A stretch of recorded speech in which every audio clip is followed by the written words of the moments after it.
ना रास्ता ना राशन ना भत्ता ना आवास। विकसित भारत बा अमृत काल प्रकृतर दृश्य स्वाधीनतार 75 वर्ष पर भी मौलिक सुविधार वंचित ग्रामवासी।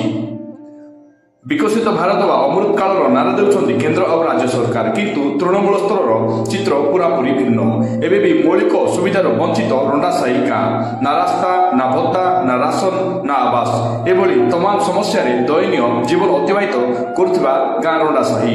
वर्षे वर्षे हेला ग्रामवासी चाहि रहिछन्ति विकासर अपेक्षा।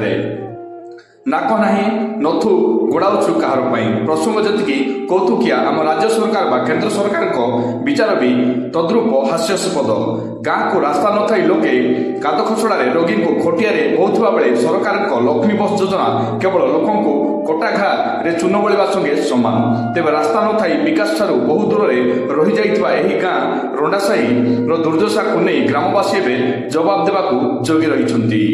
एपटे राज्य में 25 वर्षर सरकार संग को झरिका निर्वाचन मंडल में क्रमागत 3 थर निरंकुश क्षमतार विधायक को ए गाँ पचारुछि, एथर आसी आमको आउ केउ प्रतिश्रुति दे आम मन जिणिब, आउ केते वर्ष आमको एभली एई माटी कादुआ रास्ता खंदे खंदे मारिब। तेबे एमिति एक गाँटी होउछि रंडासाही, नवरंगपुर जिला झरिका ब्लॉक कुटरी छापर ग्राम पंचायत अंतर्गत एही गाँ, जोठिकी रास्ता नथाई नथिबा समस्या भोगुछन्ति ग्रामवासी। गर्भवती हुंतु कि रोगी अनेक समय खटिया करी गाँ ठारू पाखापाखि 1.5 किलोमीटर बही नेले ही सेठारू आम्बुलांस हो कि अन्य कौनसी सुविधा मिलुवा प्रकाश करिसन्ति। आउ सेही रास्तार अभाव ही आज एही रंडासाही गाँ को शिक्षा स्वास्थ्य ठारू आरंभ कर सब प्रकार मौलिक सुविधार एमान वंचित कर रखिछि।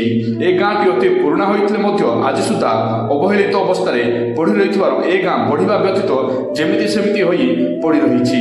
ए गाँर अधिकांश परिवार जरीपालटना घरे जीवन अतिबाहित कर आसुछन्ति। आवास योजना तो एमानक पई सात सपन।